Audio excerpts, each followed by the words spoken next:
Hello and welcome to learning chemistry with S K Verma. साथियों, RPSC एकदम active mode में आ गई है और जो कहते थे कि आरपीएससी को यूपीएससी की तरह काम करना चाहिए, मैं कहता हूं आरपीएससी यदि इसी हिसाब से काम करती रही तो यूपीएससी को आराम से पछाड़ देगी। ठीक है, मतलब आरपीएससी उससे भी आगे निकल जाएगी। ठीक है, आपने देखा पिछले 10 से 15 दिन में आपको काफी ज्यादा सरप्राइज मिले हैं। एग्जाम हुआ फर्स्ट ग्रेड का 2024 का 28 जून को अभी अभी खत्म हुआ है, एक महीना भी नहीं हुआ। एक महीने में ही आरपीएससी ने उसकी मॉडल की आंसर की जारी कर दी। आरपीएससी ने नई वैकेंसी दे दी जिसमें बहुत अच्छी सीट थी, बहुत 177 केमिस्ट्री की बहुत ही अच्छी सीट निकली है। वैकेंसी जिस दिन निकली लोगों को विश्वास नहीं हुआ। धीरे धीरे 2-3 दिन में लोगों को विश्वास हुआ ही था कि आरपीएससी ने एग्जाम डेट रिलीज कर दी। एग्जाम डेट भी देखिए कितनी अच्छी रिलीज की है, आपको पूरे 11 महीने दिए हैं आरपीएससी फर्स्ट ग्रेड और सेकंड ग्रेड की तैयारी करने के लिए। ठीक है, अब पिछले कुछ दिनों से बहुत सारे साथी कह रहे हैं कि आरपीएससी ने जो अभी कुछ दिनों से कुछ पिछले एग्जाम से फर्स्ट ग्रेड के एग्जाम से अपने पैटर्न को बदल दिया है। पिछले 6 महीनों से आरपीएससी ने अपने एग्जाम के पैटर्न को बदल दिया है, एग्जाम के स्तर को भी बदल दिया है, पेपर में जो प्रश्नों का टाइप है उसको भी बदल दिया है। तो उसको लेकर के एक जो स्ट्रेटेजी का वीडियो लाया जाए, है ना, या प्लानिंग का वीडियो लाया जाए कि कौन कौन सी बुक्स रेफर करनी चाहिए और एक बेहतर तैयारी के लिए हमें क्या करना चाहिए। ठीक है, तो वही वीडियो मैं आपके लिए लेकर के आया हूं और इस वीडियो के बाद में एक वीडियो और आएगा जिसमें हम सिलेबस को डिस्कस करेंगे कि टॉपिक वाइज हमें कौन सी बुक, वो पर्टिकुलर टॉपिक है वो कौन सी बुक से पढ़ना चाहिए। ठीक है, तो ये दोनों वीडियो आप देखना मत भूलना, एक तो ये और एक इसका जस्ट बाद वाला। ठीक है, तो अब हम आगे चलते हैं और देखते हैं फटाफट से इस वीडियो में क्या क्या कंटेंट डिस्कस होने वाला है। उम्मीद करता हूं कि ये वीडियो एकदम आपके लिए काफी ज्यादा यूजफुल बनकर के सामने आएगा। ओके, तो साथियों शुरू करते हैं। जो भी इंपॉर्टेंट आपके सामने दिख रहा है मैं उसको हाईलाइट करता जाऊंगा, आप उससे चीजें समझते जाना। ठीक है, ये देखिए आरपीएससी ने 17 जुलाई को जो वैकेंसी रिलीज की थी उसमें केमिस्ट्री की बहुत ही शानदार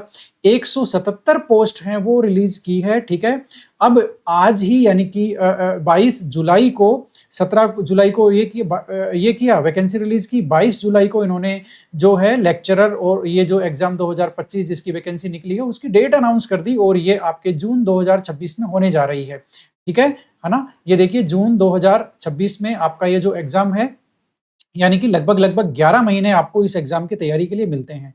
ये काफी ज्यादा सफिशिएंट टाइम है, मेरे ख्याल से 11 महीने काफी होते हैं इस एग्जाम की तैयारी के लिए। ओके, अब इस वीडियो में बेसिकली जो पेपर सेकंड है आपका केमिस्ट्री का, उससे रिलेटेड कुछ प्रश्नों के हम जवाब ले रहे हैं। जो सबसे ज्यादा हमें प्रश्न फेस करने को मिलता है वो है कि ये जो आरपीएससी ने पेपर का जो पैटर्न बदला है, उस बदले हुए पैटर्न के साथ आपकी स्ट्रेटेजी क्या रहनी चाहिए, आपको किस तरह से तैयारी करनी चाहिए या कौन कौन से पॉइंट हैं वो आपको अपनी तैयारी में शामिल करने चाहिए। ये बात एकदम खत्म हो गई। ओके, दूसरा है पेपर जो सेकंड है केमिस्ट्री वाला, उसके लिए रेफरेंस बुक्स कौन सी होनी चाहिए। जैसे कि आरपीएससी के कई मेंबर्स हैं, उन्होंने भी स्टेटमेंट दिया है कि भाई अब कोचिंग के मटेरियल से आपका कुछ नहीं होने वाला है, आपको रेफरेंस बुक्स पे जाना होगा। जो आपके पीजी क्लासेज में, यूजी क्लासेज में जो बुक्स चलती है आपको उनके ऊपर जाना होगा। तो बहुत ही सही पॉइंट उन्होंने उठाया है। तो बहुत सारे स्टूडेंट क्वेरी करते हैं कि भाई रेफरेंस लिस्ट जो है, रेफरेंस बुक लिस्ट है केमिस्ट्री की, वो आखिर क्या होनी चाहिए, तो उसके ऊपर भी हम लोग बात करने वाले हैं। दूसरा सबसे बड़ा सवाल है अगला कि क्वेश्चंस की प्रैक्टिस कहाँ से करें, हम कहाँ से क्वेश्चंस की प्रैक्टिस कर सकते हैं ताकि आरपीएससी का जो स्तर है उसको हम पकड़ पाएं। अगला है यूनिट वाइज बेस्ट बुक्स, ये हो सकता है हम अगले वीडियो में कवर करेंगे यूनिट वाइज बेस्ट बुक्स। ठीक है, इस वीडियो में हम लोग 3 ही सवाल लेने वाले हैं। यूनिट वाइज बेस्ट बुक्स का जो वीडियो है वो आपका अगला होगा, पार्ट 2 आप इसका देखना, मतलब नेक्स्ट वीडियो आप देख लेना भाई, इतना भी क्या है, प्ले में देख लेना। ठीक है, ओके, अब सबसे पहले मैं शुरू करूं उससे पहले जो पेपर का स्ट्रक्चर है वो मैं आपको बता देता हूं। ठीक है, पेपर कौन सा बोल करके, केमिस्ट्री का पेपर सेकंड पेपर। ठीक है ना, फिर स्ट्रेटेजी की बात करेंगे। तो सबसे पहले मैं आपको बता दूं इसमें ये आपका 300 नंबर का जो है वो पेपर होने वाला है। 3 घंटे का आपका एग्जाम होता है, 10 मिनट आपको एक्स्ट्रा मिलते हैं फिफ्थ ऑप्शन को ब्लैक काला करने के लिए, वो एक अलग बात है। ठीक है, अब इसमें 150 क्वेश्चन आते हैं जो सारे के सारे मल्टीपल चॉइस क्वेश्चंस होते हैं और उसमें भी आपने देखा वैरायटी बदल दी है, रीजन असर्शन के भी क्वेश्चन आते हैं। ठीक है, कई तरह के जो क्वेश्चंस हैं वो आरपीएससी ने, ट्रू एंड फॉल्स के क्वेश्चंस भी आते हैं, कई तरह के क्वेश्चंस हैं आरपीएससी ने उसमें मतलब मल्टीपल में भी मैचिंग के हुए, है ना, कई सारे क्वेश्चंस हैं, कई सारे टाइप के क्वेश्चंस आते हैं। ठीक है, होते तो एमसीक्यू हैं लेकिन उनमें भी अंदर अंदर कई वेरिएशन होते हैं। नेगेटिव मार्किंग आप जानते ही हो, 1/3 की इसमें नेगेटिव मार्किंग होती है। अब पेपर में बेसिकली 4 सेक्शन होते हैं देखिए, ये रहा आपका सीनियर सेकेंडरी का सेक्शन, एक आपका ग्रेजुएशन लेवल का सेक्शन, एक आपका पोस्ट ग्रेजुएशन का। ये जो तीनों हैं बेसिकली ये आपके केमिस्ट्री से रिलेटेड होंगे, सीनियर सेकेंडरी, ग्रेजुएशन और पोस्ट ग्रेजुएशन। जो 4th पार्ट आपका बचता है वो आपका पेडागोगी और आपका टीचिंग लर्निंग मटेरियल और आईसीटी के ऊपर जो है वो आपका 4th पार्ट है, ठीक है? इतनी बातें हो गई, ओके। अब सबसे पहले मैं आपको ये बता देता हूं कि जो अभी 28 जून 28 जून 2025 में जो आरपीएससी फर्स्ट ग्रेड का एग्जाम हुआ है, उसमें बेसिकली कौन से पार्ट में कितने क्वेश्चन आए हैं वो मैं आपको बता देता हूं, ताकि आप एक बेहतर रणनीति उसकी बना पाओ। जो सीनियर सेकेंडरी लेवल का जो पोर्शन है उसमें आपके 55 क्वेश्चन आए हैं, ग्रेजुएशन लेवल वाले पोर्शन में 55 क्वेश्चन आए हैं, और जो आपका पोस्ट ग्रेजुएशन का जो पार्ट है उसमें आपके 30 क्वेश्चन आए हैं। तो इस तरह से भाई थोड़ा तेज बोल रहा हूं, स्पीड से भी बोल रहा हूं, है ना? ठीक है, इसलिए थोड़ा खांसी आ गया, कोई बात नहीं, ओके। तो जो 150 क्वेश्चन है उसमें आपने देखा 150 क्वेश्चन में से 140 तो आपके केमिस्ट्री के क्वेश्चन हैं। 140 आपके क्वेश्चन केमिस्ट्री के हैं, मतलब इन 3 पार्ट्स में से हैं, 55, 55 और 30, ठीक है? इसके अलावा ये जो 4th पार्ट है आपका टीचिंग लर्निंग मटेरियल, आईसीटी और पेडागोगी वाला, इसमें आपके 10 क्वेश्चन आए हुए हैं। तो इस तरह से आपने देखा 150 क्वेश्चंस का मैंने आपको कंपोजिशन बता दिया कि वो कहाँ-कहाँ से आए हैं। ये बात आपको समझ में आ गई? ओके, ठीक है। अगला अब हम लोग चलते हैं। बात स्ट्रेटेजी की वीडियो की है, तो मैं आपको बता दूं कि यूट्यूब पे ऑलरेडी जितने स्ट्रेटेजी के वीडियो मैंने अपलोड कर रखे हैं उतने आपको कहीं नहीं मिलेंगे। ये हमारा जो वीडियो है ये आज के 3 साल पहले 2 ढाई साल पहले 2022 में इसको तैयार किया गया था, ठीक है ना? लगभग 3 साल हो गए इसको। 2022 में ये मैंने रिलीज किया था स्ट्रेटेजी का। इसके 23 के व्यूज हो चुके हैं, 23,000 व्यूज इसके हो चुके हैं, और लगभग 1000 घंटे से भी ज्यादा, 2000 घंटे के आसपास इसको लोगों ने देख लिया है, ठीक है? क्योंकि इसमें जो स्ट्रेटेजी बताई गई है वो आज भी 100% परफेक्ट है। ये मान के चलो कि हमें पहले से पता था कि आरपीएससी अपना पैटर्न कैसे बदलने वाली है, और जो स्ट्रेटेजी इसमें बताई गई है वो हूबहू आज भी फॉलो हो रही है। तो आप ये वीडियो स्ट्रेटेजी का पूरी तरह से देखना ना भूलें। प्लेलिस्ट में जाएं, आरपीएससी की तैयारी कैसे करें इसकी प्लेलिस्ट है, आरपीएससी फर्स्ट ग्रेड प्रिपरेशन, और उसमें शायद ये पहला ही वीडियो आपको देखने को मिलेगा। काफी जबरदस्त वीडियो है। एक आरपीएससी के पेपर्स में सवाल कहाँ से आते हैं, एक एक सबूत के साथ यहाँ से बताया गया है। इसके अलावा बेस्ट बुक्स भी बताई गई है। बेस्ट बुक्स को भी आप यहाँ से जाकर के देख सकते हैं। हालांकि बेस्ट बुक्स का एक वीडियो और आने वाला है, लेकिन आप इसको भी देखेंगे तो आपके 99% जो फंडामेंटल्स है वो क्लियर हो जाएंगे। तो ये टॉपिक वाइज बेस्ट बुक्स को इसमें डिस्कस किया गया है इस वीडियो में। ये सभी आपको कहाँ मिलेंगे? हमारे चैनल पे जो आरपीएससी फर्स्ट ग्रेड प्रिपरेशन की जो प्लेलिस्ट है, आप उसमें जाओगे तो उसमें सारी वीडियोज आपको मिलेंगे। इसी तरह से आरपीएससी का जो सीनियर सेकेंडरी का जो सेक्शन है, ठीक है, आपका सीनियर सेकेंडरी का जो सेक्शन है, सीनियर सेकेंडरी सेक्शन में, है ना, सीनियर सेकेंडरी लेवल के जो आपके क्या बोलते हैं टॉपिक्स हैं, यूनिट्स हैं, उनको कवर करने के लिए आपको पता है एनसीईआरटी आपको पढ़नी पड़ेगी। तो एनसीईआरटी को आपको पढ़ने का तरीका क्या है वो भी आपको पता होना चाहिए। दुनिया कहती रहती है एनसीईआरटी पढ़ो, एनसीईआरटी पढ़ो, एनसीईआरटी पढ़ो। अरे पढ़ना कैसे है भाई, ये तो बता दो कोई। तो पढ़ना कैसे है ये हमने बताया है आपको, ठीक है? तो इस वीडियो को आप जरूर देखना ना भूलें। ये एनसीईआरटी को कैसे पढ़ना है इसमें ये बताया गया है। 10 मिनट का वीडियो है, लेकिन एनसीईआरटी को पढ़ने का जो आपका तरीका है उसको पूरी तरह से बदल के रख देगा। ये आप जरूर देखना भूलें, जरूर देखना नहीं भूलें बोल करके। और ये हमारे पिछले 2022 की एक रैंक 54 पे थी करिश्मा सिंह, जिन्होंने काफी अच्छा एग्जाम में प्रदर्शन करके सिलेक्शन लिया था। तो टॉपर्स टॉक यानी कि टॉपर्स का एक्सपीरियंस लेने के लिए आप ये वीडियो भी देख सकते हैं, जिसमें एग्जाम की क्या स्ट्रेटेजी हो, क्या पढ़ना चाहिए, बहुत सारे सवालों के जवाब इन्होंने दिए हैं बहुत अच्छी तरह से। तो ये आप देखेंगे तो एग्जाम की पूरी प्लानिंग आपके सामने क्लियर हो जाएगी, ठीक है? तो देखा जाए तो मोटा मोटी स्ट्रेटेजी के वीडियोज हमने ऑलरेडी अपलोड कर रखे हैं, लेकिन पैटर्न थोड़ा बदला है। उससे रिलेटेड क्या होगा वो अब देखने वाले हैं। एक एक सवाल हम करने वाले हैं। सबसे पहला सवाल है कि बदले पैटर्न के साथ आपकी स्ट्रेटेजी क्या हो, ठीक है? तो अब आप देख लो, बदले पैटर्न के साथ आरपीएससी का जो पैटर्न बदल गया है, क्वेश्चंस का पैटर्न बदल गया है, उसके लिए आपकी क्या स्ट्रेटेजी हो? तो उसके लिए बहुत सिंपल सा फंडा है, पहले भी था आज भी है। आपको स्टडी है वो टॉपिक टू टॉपिक रखनी है। आपके सिलेबस में जो टॉपिक दिए हुए हैं उन पे आपका पूरा कमांड होना चाहिए, उन टॉपिक्स पे, ठीक है? अब लेकिन बदला क्या है? ये तो है हमारी पुरानी स्ट्रेटेजी, ये तो है हमारी पुरानी स्ट्रेटेजी, ठीक है? टॉपिक टू टॉपिक स्टडी करना। अब पैटर्न क्या बदला है? पैटर्न ये बदला है कि उस यूनिट का आपको दायरा बढ़ाना है। आपको ऐसे नहीं करना कि उस यूनिट में जो टॉपिक लिखे हुए हैं वही पढ़ना है, ऐसा मत करना अब आप, ठीक है?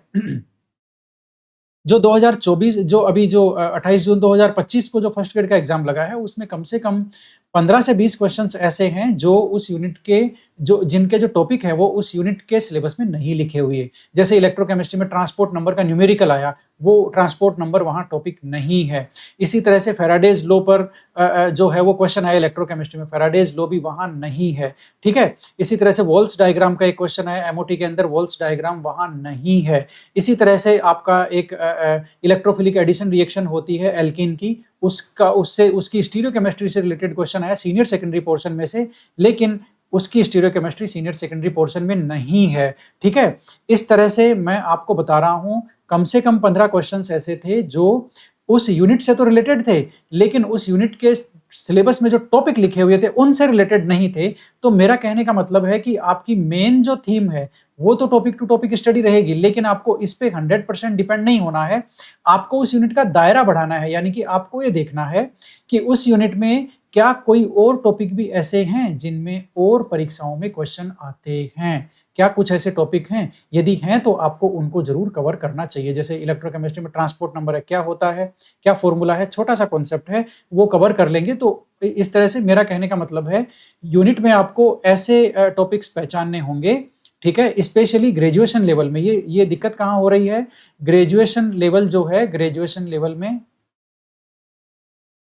हाँ, मैं इतना लिख रहा हूँ, यूजी लिख दो ना सीधा। यूजी और आपका जो पीजी लेवल में है, उस पे स्पेशली ये बात वहाँ लागू हो रही है, वहाँ पर आपको यूनिट का दायरा बढ़ाना होगा, ठीक है?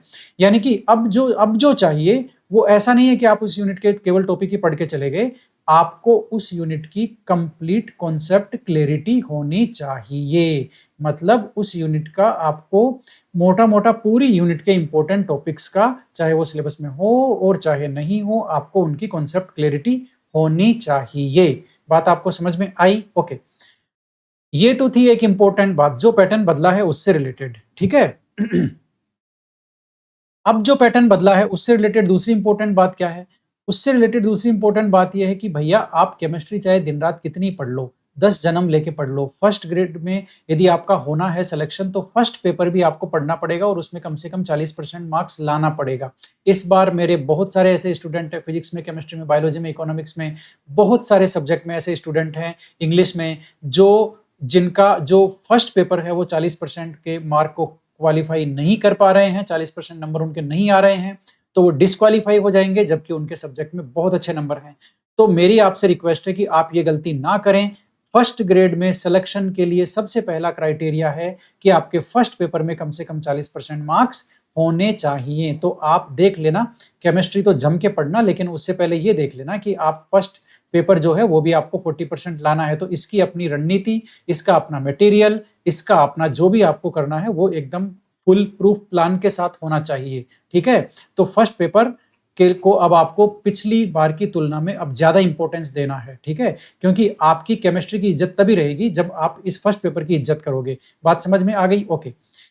अब जो पैटर्न बदला है वो क्या इशारा करता है? वो इशारा करता है कि रेफरेंस बुक्स पर आपको अधिक ध्यान देना है। रेफरेंस बुक्स कौन सी? जो आपके यूजी में आप पढ़ते हो, जो आप पीजी में पढ़ते हो, उन बुक्स पर आपको थोड़ा ज्यादा ध्यान देना है, ठीक है? यदि आप बुक्स पे नहीं जाना चाहते तो हमारा जो कंटेंट है वो काफ़ी है, हम उन बुक्स से ही मटेरियल निचोड़ करके लाए हैं, ठीक है? इसीलिए इस बार का जो फर्स्ट ग्रेड का एग्जाम था उसमें भी हमारा जो कोर्स है वो काफ़ी ज़्यादा रिलेवेंट साबित हुआ है, ठीक है? और उम्मीद करते हैं कि अगली परीक्षा में भी रिलेवेंट साबित होगा, क्योंकि हमारा पहले से फोकस रेफरेंस बुक्स पर हमारा पहले से ही फोकस है, ऑलरेडी फोकस है, ठीक है?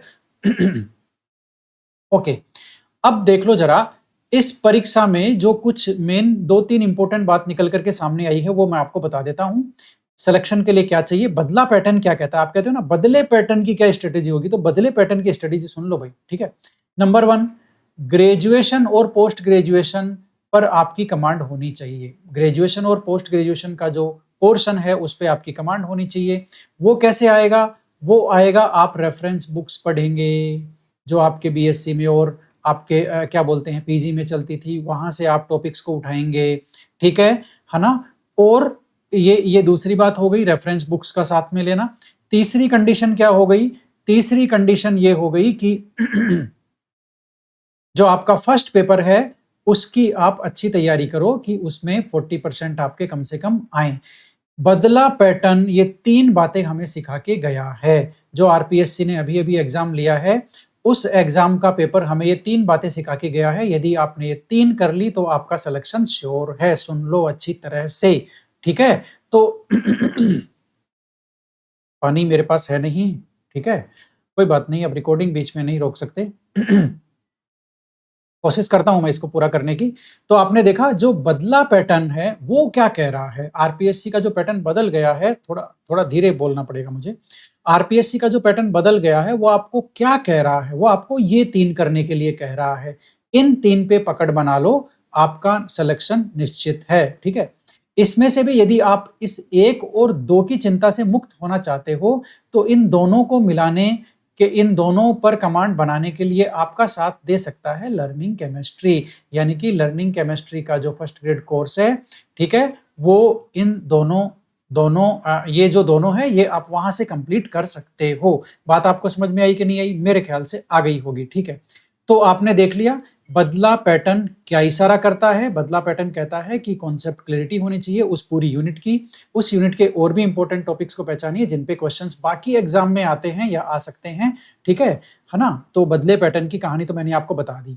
अब सवाल नंबर 2 पे आ जाते हैं कि पेपर 2 के लिए रेफरेंस बुक्स कौन सी होनी चाहिए। हालांकि इसके बाद में एक वीडियो और आएगा जिसमें हम लोग topic to topic reference books की हम लोग बात करने वाले हैं, ठीक है?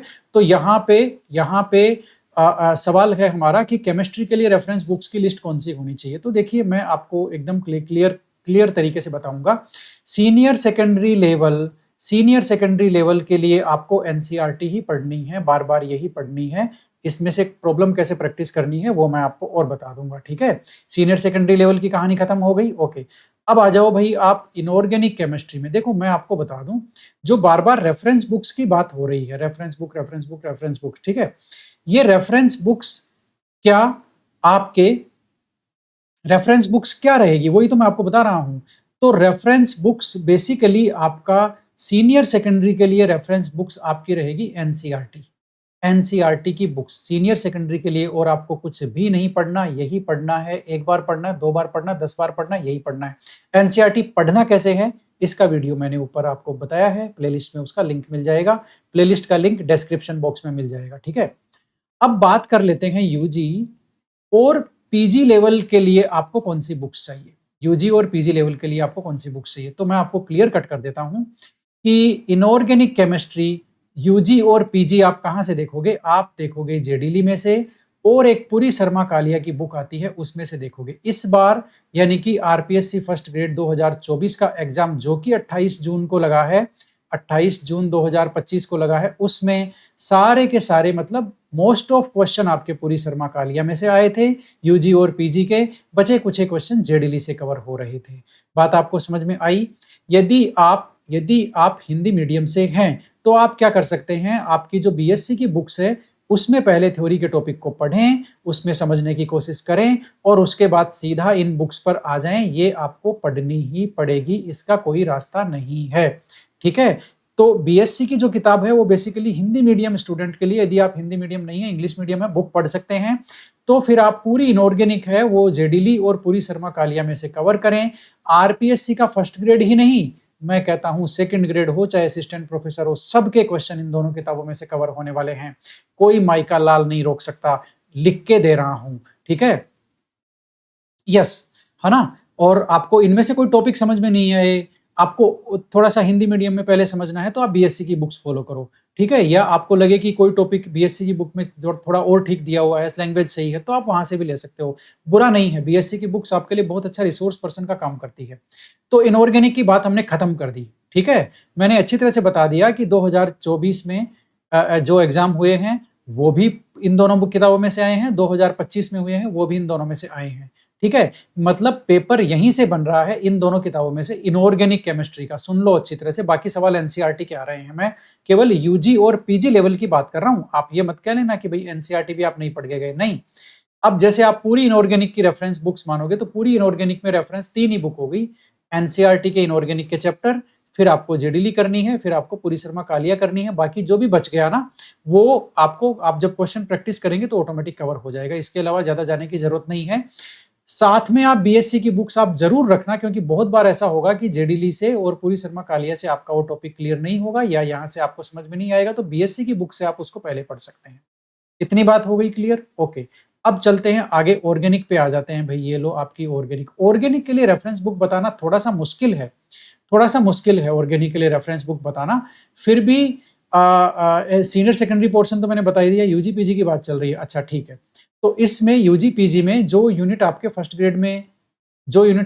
ग्रेड में यूजी के सिलेबस में है वो आप बीएससी बुक से ले लो, कहीं कोई दिक्कत नहीं है। बीएससी बुक से आप लो, साथ में उन टॉपिक्स को आप मॉरिसन बॉयड की बुक से जरूर पढ़ना ना भूलें।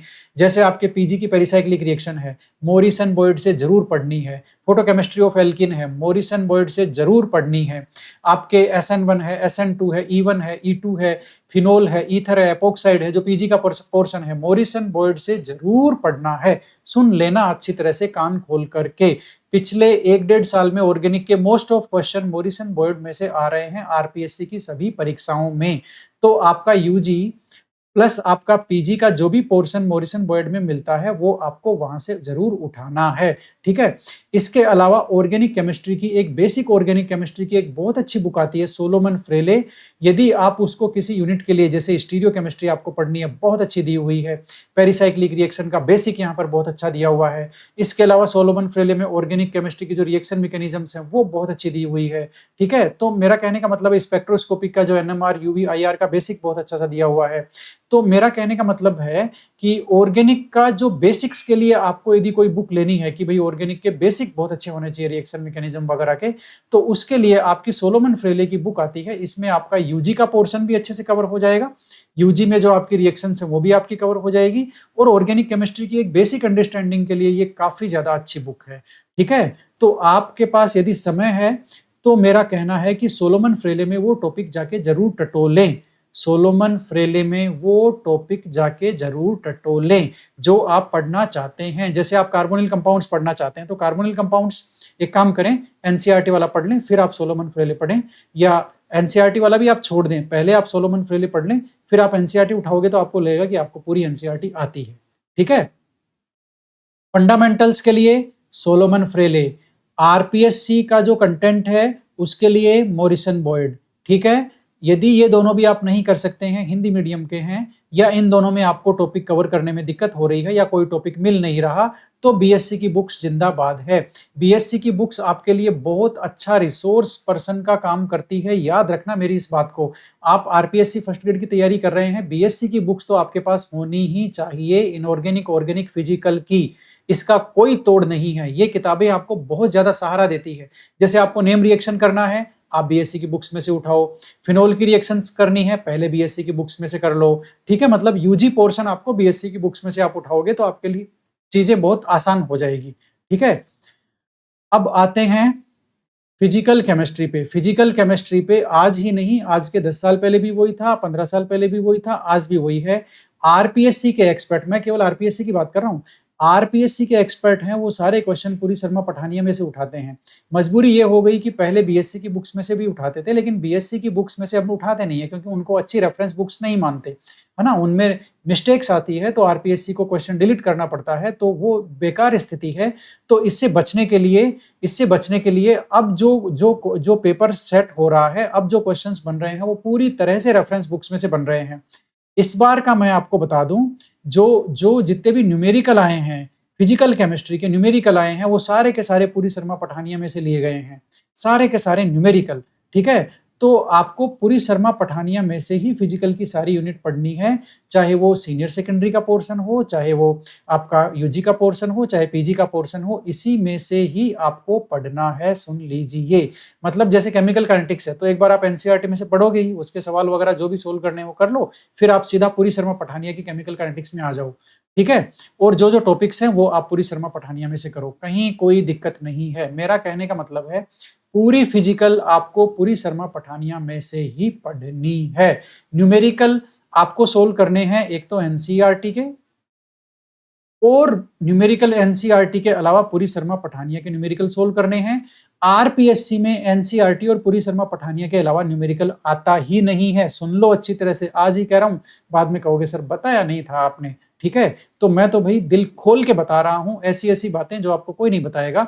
जैसे अब मैं ये तो क्या बताऊँ मैं कि इस बार जैसे आपका ट्रांसपोर्ट नंबर वाला न्यूमेरिकल है, पूरी शर्मा पठानिया में से आया था। एक एंट्रोपी वाला न्यूमेरिकल है, वो भी पूरी शर्मा पठानिया में से आया था। एज़ इट इज़ लिया उठा उन्होंने, एज़ इट इज़ उठाया उन्होंने या एक कोई एक आधा डेटा चेंज किया है। तो न्यूमेरिकल यदि आएगा तो पूरी शर्मा पठानिया और एनसीईआरटी में से आएगा, यानी कि फिजिकल आपको यहीं से करनी है, एनसीईआरटी प्लस पूरी शर्मा पठानिया। इसके अलावा आप अपने रिस्क पे कोई भी बुक देख सकते हो। यस। अब क्या करना है, यदि आपको पूरी शर्मा पठानिया पढ़ने में दिक्कत है, कोई टॉपिक समझ में नहीं आ रहा है, तो आप बीएससी की बुक्स की हेल्प ले सकते हैं। वो तो मैंने कह ही दिया, बीएससी की बुक्स आपके लिए बहुत अच्छा रिसोर्स पर्सन है, ये आपके पास सबसे पहले होनी चाहिए। ये सबसे पहले होनी चाहिए। एनसीईआरटी होनी चाहिए, बीएससी की बुक्स सारी होनी चाहिए। इसके अलावा पूरी शर्मा का कालिया होनी चाहिए। इनऑर्गेनिक में जेडीली और पूरी शर्मा इनऑर्गेनिक में जेडीली और पूरी शर्मा कालिया होनी चाहिए। फिजिकल में आपका पूरी शर्मा पठानिया होनी चाहिए। ऑर्गेनिक में आपके पास मॉरिसन बॉयड होनी चाहिए या सोलोमन फ्रेले होनी चाहिए, ठीक है? और बीएससी की बुक्स होनी चाहिए। इनको मिला करके आपका जो पूरा यूजी और पीजी का पोर्शन है वो बन जाता है। सीनियर सेकेंडरी आपको एनसीईआरटी से करना है। तो आपको मैंने ये बताने की कोशिश करी, ठीक है, बहुत ही समराइज वे में। अब मैं बहुत सारे बच्चे क्या स्क्रीनशॉट भेजते हैं, सर जेडीली ये है क्या? क्योंकि जेडीली भी कई तरह की चलती है। एक नीट के लिए जेडीली चलती है, जेईई के लिए जेडीली चलती है, ठीक है? क्योंकि जेडीली जो ओरिजिनल बुक थी उसको जो जो इसका पब्लिशर है उसने परमिशन दे दी और बाकी लोगों ने उसको अलग-अलग एग्जाम के लिए डिजाइन कर दिया। तो आपको वो जेडीली नहीं लेनी है। आरपीएससी कौन सी जेडीली उठाती है मैं बता देता हूं आपको। 5th एडिशन है, जिसका कवर पेज मैंने आपको यहां पर दिखाया है। 5th एडिशन है और विली का पब्लिकेशन है इसका, ठीक है? और जेडीली ये लिखा रहता है और बाकायदा ये इसके ऊपर होती है। कंसाइज इनऑर्गेनिक केमिस्ट्री इसका नाम है, 5th एडिशन। राइटर देख लेना, राइटर यहां पर जेडीली होना चाहिए। जेडी ली राइटर होना चाहिए, वो आप देख लेना। राइटर जो नीट जेई की चलती है ना, उसमें सुदर्शन गुहा राइटर हैं बोल करके उन्होंने उसको इस बुक को कन्वर्ट किया है। तो आप अच्छी तरह से देख लेना। इसका एक एडवांस फॉर्म और आ रहा है, मतलब इसका एक तरह का कवर पेज और आता है। तो आप राइटर देख लेना, केवल जेडीली होना चाहिए, इसके अलावा कोई नहीं होना चाहिए। और 5th एडिशन होना चाहिए, विली पब्लिशर होना चाहिए। बात आपको समझ में आ गई? ओके। अब मॉरिसन बॉयड देख लेते हैं। मॉरिसन बॉयड का अभी जो एडिशन चल रहा है वो 7th एडिशन चल रहा है। ये मॉरिसन बॉयड का कवर पेज है। इसको आप कैसे पहचानेंगे? एक मॉरिसन राइटर है, एक बॉयड राइटर है और तीसरा राइटर है सबल कांति भट्टाचार्य जी, एस के भट्टाचार्य जी। ये गुवाहाटी यूनिवर्सिटी के थे उस समय जब ये एडिशन लॉन्च हुआ था, ठीक है? मैं उस समय गुवाहाटी में था तो मुझे बहुत अच्छा लगा। मैं सर से मिल के आया, मैंने कहा सर मजा आ गया, कमाल हो गया। मॉरिसन बॉयड को मैं इतने सालों से पढ़ता आ रहा हूँ और इसमें आज तीसरा राइटर जुड़ गया है। और अंदर मैंने खोल के देखा गुवाहाटी यूनिवर्सिटी के हैं बोल करके, मैं तुरंत सीधा, मेरा जो स्कूल था गुवाहाटी में, ठीक है, जहाँ मैं पीजीटी केमिस्ट्री था, वहां से मैं सीधा गया और मैंने एक बार गया तो मुझे मिले नहीं, अगली बार मैं गया तो मैं इनसे मिला कि सर मैं, मतलब क्या बोलते हैं, खुशी बहुत हो रही है आपसे मिलते हुए। यस। तो एस के भट्टाचार्य जी हैं, गुवाहाटी यूनिवर्सिटी के ये हैं। अब तो पता नहीं ये हैं कि नहीं है, लेकिन आज के 10-12 साल 15 साल पहले ये थे। ओके, आज भी होंगे, ईश्वर की कृपा है, ठीक है? तो हाँ, मेरा कहने का मतलब है कि फिजिकल आपको कौन सी लेनी है? पूरी शर्मा पठानिया की बुक देख लो भई। बाद में कहोगे सर हमें बताया नहीं था आपने बोल करके। तो मैं तो देखो बताने में एक नंबर 1 हूँ। ये मैं आपको बता रहा हूँ फिजिकल केमिस्ट्री का कवर पेज, क्योंकि मेरे आफ़त ये हो जाती है, मैं बुक का नाम बता देता हूँ तो स्क्रीनशॉट लोग बाग व्हाट्सएप करते हैं, टेलीग्राम पे भेजते हैं, सर आपने जो बताई थी वो यही है क्या? तो मैं वो खत्म कर रहा हूँ काम मेरा। ये आपका पूरी शर्मा कालिया की बुक है इनऑर्गेनिक केमिस्ट्री की, लिखा हुआ है principle of inorganic chemistry, latest edition 52 या इसके बाद का जो भी एडिशन अवेलेबल है। नहीं, ये तो 52 तो इसको साल हो गए, एडिशन तो इसका 33rd है, 33वां है। 33वां एडिशन मेरे ख्याल से 33वां ही चल रहा है आज भी। तो इसका जो भी लेटेस्ट एडिशन हो वो आप ले लेना, पूरी शर्मा कालिया इनऑर्गेनिक केमिस्ट्री। ये सोलोमन फ्रेले की बुक है, सोलोमन फ्रेले और सिंडर की बुक है, ठीक है, ऑर्गेनिक केमिस्ट्री की। इसका 12वां एडिशन चल रहा है, 12th एडिशन इसका चल रहा है और मतलब काफ़ी अच्छी बुक है। बेसिक ऑर्गेनिक केमिस्ट्री के लिए one of the best book है ये। इसके अलावा एक पाउला ब्रूस और आती है, ठीक है, लेकिन इसमें जो है वो कॉम्पिटिटिव एज थोड़ी ज़्यादा है, किसमें? आपके इसमें। लेकिन पाउला ब्रूस भी बहुत ज़बरदस्त बुक है, लेकिन कॉम्पिटिटिव एज इसका थोड़ा ज़्यादा है। लेकिन ये बुक भी मतलब बेसिक केमिस्ट्री के लिए बहुत अच्छी है, ऑर्गेनिक केमिस्ट्री के लिए। आप खरीदेंगे, पढ़ेंगे तो पढ़ते ही रह जाएंगे। आप सोचेंगे मैं इतने दिन जी कहाँ रहा था, दुनिया तो कहीं और है, मैं कहाँ मर रहा था। Okay, yes.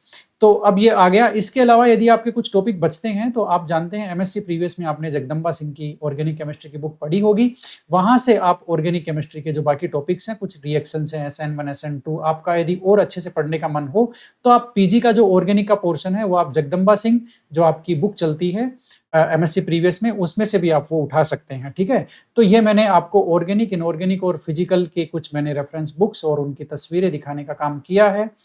अब अगला भाई सबसे खतरनाक सवाल है, मैं देख लेता हूँ टाइम कितना हो गया रिकॉर्डिंग का, भाई काफी टाइम हो गया।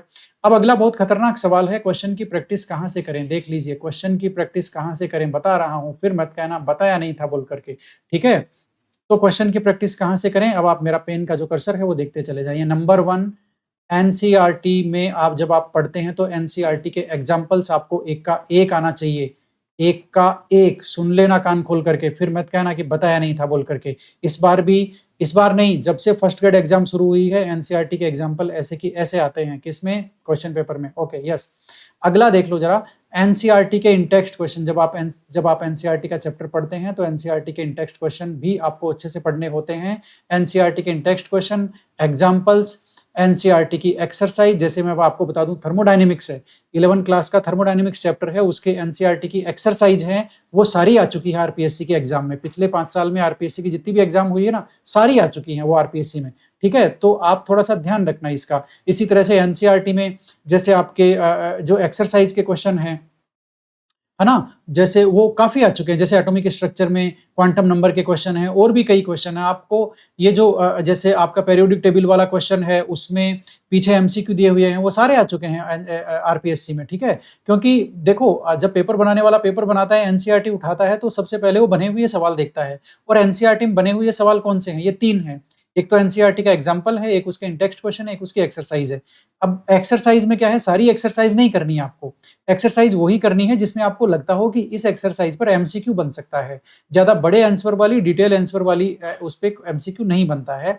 छोटा टाइप का क्वेश्चन हो, छोटा न्यूमेरिकल हो, या कोई पॉइंट्स में क्वेश्चन पूछा हो, या कुछ सीधा क्वेश्चन पूछा हो जिसपे एमसीक्यू बन सकता है, वही आएगा। पूरी एक्सरसाइज नहीं आएगी। ठीक है, तो आप एक्सरसाइज पढ़ें तो ये पहले छांट लें कि एमसीक्यू किस किस एक्सरसाइज पे बन सकता है। ओके, उसके अलावा चौथा नंबर जो हमारा फेवरेट है, एनसीईआरटी एग्जाम्पलर प्रॉब्लम। ये आप एनसीईआरटी की वेबसाइट से निकाल सकते हैं, या फिर आप एनसीईआरटी का, अब आप, अच्छा हाँ, इनके लिए आप करेंगे क्या, जरा मैं बता देता हूं। जो मैंने 4 टाइप के प्रॉब्लम्स बताए हैं, ये जो आपको प्रैक्टिस करने हैं, ठीक है, इनके लिए आपको क्या करना है, इनके लिए आपको एमटीजी का आपको एनसीईआरटी का सॉल्यूशन लेना है। एनसीईआरटी का सॉल्यूशन लेना है, एमटीजी का एनसीईआरटी सॉल्यूशन। ठीक है, क्लास 11 का अलग आएगा, क्लास 12 का अलग आएगा, बहुत ही सस्ता आएगा। ठीक है, 200-250 में एक बुक आ जाती है, वो आप ले लेना। उसमें आपको क्या मिलेगा मैं बता देता हूं। एग्जाम्पल्स के सॉल्यूशन तो आपको एनसीईआरटी बुक में मिल जाएंगे, लेकिन 2 नंबर, 3 नंबर और 4 नंबर आपको कहां मिलेगा, एमटीजी एनसीईआरटी सॉल्यूशन में। तो यहां से आपका काम हो जाएगा। दोनों किताब मिलाकर के 400, 450, 500 के आसपास की आएगी, उनमें आपके चारों कवर हो जाएंगे। ठीक है, ये मैंने आपको बता दिया।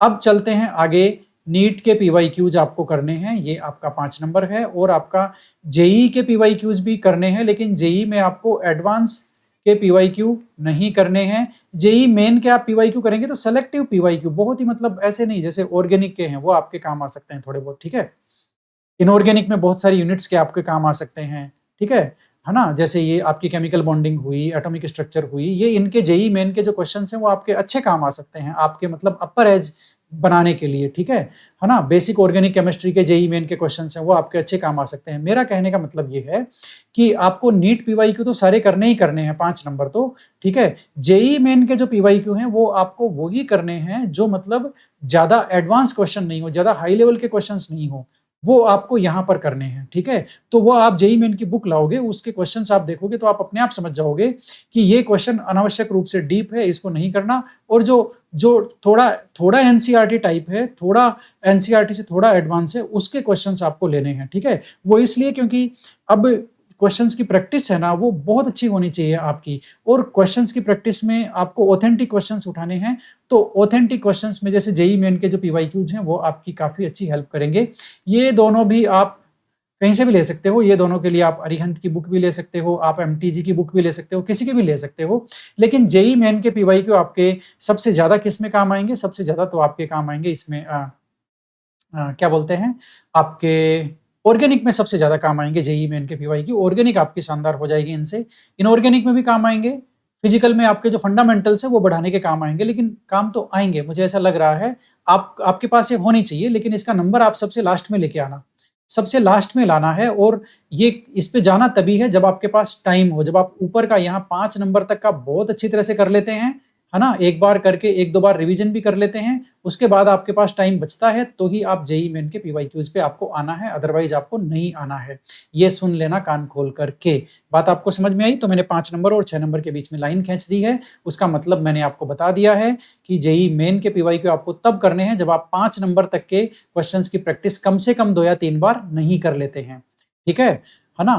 अब आगे आ जाते हैं कि आपको आरपीएससी के पीवाईक्यू सोल्व करने हैं। यस, आपको जेईई मेन के क्वेश्चन सोल्व करने से पहले ये भी करने हैं, मतलब ये आपको सबसे लास्ट में करने हैं। मैं आपको सीधा सा बता दूं, ये आपको सबसे लास्ट में करने हैं जेईई मेन वाले। ठीक है, तो आरपीएससी पीवाईक्यूज आपको लगाने हैं, ये बहुत ज्यादा इंपॉर्टेंट है। इस बार के एग्जाम में भी कम से कम 15 से 20 क्वेश्चन आरपीएससी पीवाईक्यू से ऐसे के ऐसे थे, है ना। और आरपीएससी पीवाईक्यू बोले तो एक ही बुक है लर्निंग केमिस्ट्री की, तो हम अभी कोर्स लॉन्च करेंगे, उसके साथ साथ हो सकता है 10-15 दिन लेट हो जाए हम आरपीएससी पीवाईक्यू बुक लॉन्च करने में, लेकिन हम करेंगे। हो सकता है 1 महीना लेट हो जाए, तो आप इतनी जल्दबाजी मत करिएगा प्लीज।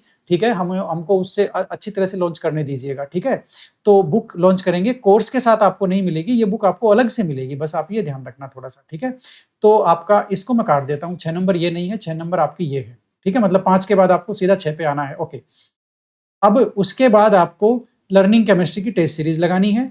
ठीक है, आपका ये 7 नंबर रहेगा। टेस्ट सीरीज बहुत अच्छी होनी चाहिए। हमारी टेस्ट सीरीज में कम से कम आपको 4500 के आसपास आपको जो है वो क्वेश्चंस हैं वो देखने को मिलते हैं, बहुत ही अच्छे शानदार क्वेश्चंस आपको देखने को मिलेंगे। तो 7 नंबर ये रहेगा। इतना हो जाए आपका, इतना हो जाए, ठीक है, मेरे ख्याल से वो काफी है। एक बार आप जेईई मेन को पेंडिंग ही रख दो इसको पेंडिंग। ठीक है, मतलब इतना हो जाए वो आपका काफी है, क्योंकि आपको फर्स्ट पेपर भी तो करना है ना, इसलिए आप जेईई मेन को एक बार पेंडिंग रखो। मैं इसको काट देता हूं। ये आपको जेईई मेन कब करना है मैं आपको बताऊं। जेईई मेन आपको कब करना है, जब आपका 7 नंबर तक हो जाए, ठीक है, और आपका फर्स्ट पेपर की भी तैयारी अच्छे से चल हो जाए, सब कुछ हो जाए, मतलब आपको लगता है कि मेरा सब कुछ बहुत अच्छे से हो गया है। इतना होने के बाद आपको यहाँ जाना है, वरना आपको मन नहीं जाना है। मतलब ये जो जेईई मेन है ना, इतना सब कुछ होने के बाद आपको जाना है, वरना आपको नहीं जाना है। बात आपको समझ में आ गई? फर्स्ट पेपर अच्छे से हो गया, सेकंड पेपर में 7 नंबर जो मैंने बताए हैं वो सारी प्रैक्टिस बहुत अच्छे से हो गई। उसके बाद आपको जाना है तो जेईई मेन पे जाना है, वरना आपको नहीं जाना है। आप इन 7 नंबर तक ही रहिएगा। ये थोड़ा सा मैं सुधार कर रहा हूँ अपनी बात में। ठीक है ना? ओके, तो 1 से लेके 7 तक की नंबरिंग देख लो। मैंने जेईई मेन को नंबरिंग नहीं दी है, हालांकि इंपॉर्टेंट है, लेकिन मेरा डर इतना ही है कहीं आप पहले इसमें फंस जाओ। पहले नहीं फंसना है, ये सबसे अंतिम पायदान पे आपके लिए रहेगा, है ना। यदि आप कर पाते हो तो बहुत अच्छा है आपके लिए। अब भाई ये तो बात है ही है। अब आप देख लो क्या लिखा हुआ है। यदि इतना आप कर लेते हो तो इसका तो कोई मुकाबला ही नहीं है। ठीक है, तो ये बात है।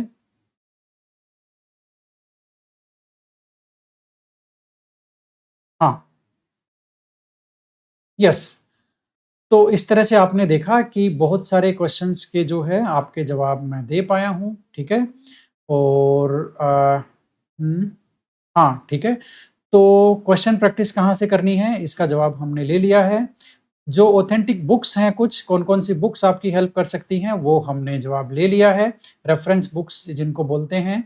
बदली स्ट्रेटेजी में क्या इंपॉर्टेंट रहेगा वो भी हमने ले लिया है। ठीक है, और कुछ स्ट्रेटेजी के वीडियोज हैं वो मैंने आपको बता दिए हैं कहाँ कहाँ पर हैं। पेपर की स्ट्रक्चर क्या रही है इस बार वो भी आपको बता दिया गया है। तो कुल मिलाकर के मोटा मोटा आपको ये जो 3 क्वेश्चंस हैं, बेसिकली 1 नंबर, 2 नंबर और 3 नंबर, इनका जवाब दे दिया गया है। यूनिट वाइज बेस्ट बुक्स कौन सी होगी उसका वीडियो आपका अलग आने वाला है। नेक्स्ट वीडियो वही होगा। Thank you very much.